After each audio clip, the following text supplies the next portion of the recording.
I think seventh grade, all the way up through high school, I wanted to be a technical drawer, designing buildings and stuff like that. And that's what I was really into. I really like, you know, drawing your ultimate dream house with crazy bowling alleys and, just basketball courts and just these really crazy designs of houses and stuff. So I still have my technical drawing board at home, and I'll draw up stuff like from designing some set pieces or something. I'll break that out just to have an excuse to use it.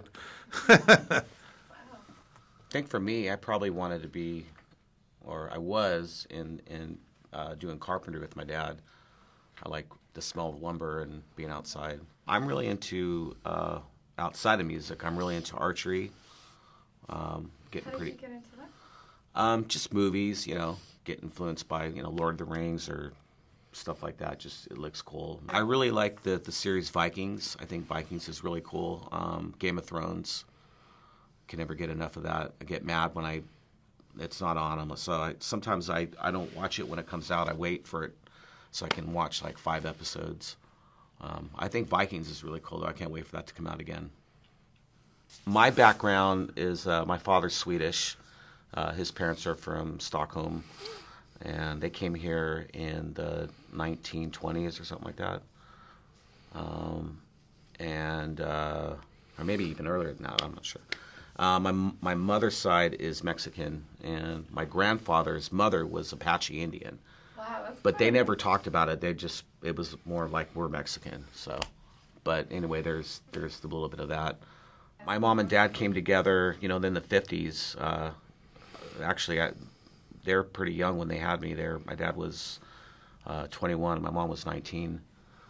So, I don't know, maybe opposites attract, My mom was cute. My dad was like James Dean or something, and he had a motorcycle and probably asked her to jump on the back, or who knows what happened. My mother and father met in, I guess, back in the 60s, 50s, and 60s. My father had tuberculosis and was on his back for like 8 years, in his 30s, going into 40s. And I think he had his first child, I think, around 45 years old.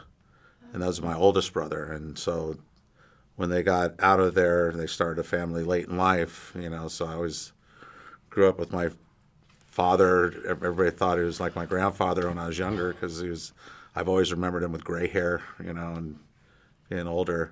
Yeah, my grandmother was in the Smithsonian Institute for basket weaving, and then I was in there in a display called Up Where We Belong, where it's Native Americans in pop culture. And so I was in that display. So it was kind of neat that, couple generations of my family in the Smithsonian, which is a big deal, was really kind of cool. Later in my life, the Native American played a bigger role, especially like when I got cancer in 2001. That whole year I was kind of, I don't know, looking for something. I don't know if it's mentally, spiritually, I don't know. Just I thought I would kind of go back to my roots and go to the Native American kind of mentality and healing. There were some really wild things that happened with a couple of the medicine men I'd met. Some real crazy things that went down. But that got me through my whole part of my life, and I think before that in Testament, I never really sung about, the native part of it. And I think we did like Trail of Tears or something, but never really was a big part of it. But once I beat cancer, that was a big part of who I am and what got me through that. So, like when we wrote Native Blood, and that song kind of got the recognition, and the Native American Film Festival video won an award for that, and kind of neat that that song kind of popped out all these little other things. I was actually the first Native American to have a permanent display at the Hard Rock Cafe in Albuquerque, and all these little things just started happening with that Native side of my heritage. Being a parent and being in a band traveling a lot is kind of hard, missing out on a lot of stuff. But when I'm home, I try to do as much as possible with the kids and stuff. So, but it's hard. That's what I do. So Kids remember when they're young and you miss a birthday or something like that. You know, it's kind of like, man, you know. But when I'm home, so that's kind of cool. My kids play guitar. My daughter has a Taylor guitar she plays, and she plays the blues on it. She's, that's like the first riff I taught her, kind of a blues scale. And my son's got a bass. He's got a Geddy Lee Fender bass. He plays a lot, and he's learning like My Chemical Romance, and he's in bands like that. He's like into Led Zeppelin, and he likes Watan a lot. He likes all kinds of stuff, so it's kind of cool. And my older daughter, I think she's into singing. She sings pretty good, but doesn't play an instrument. Our son,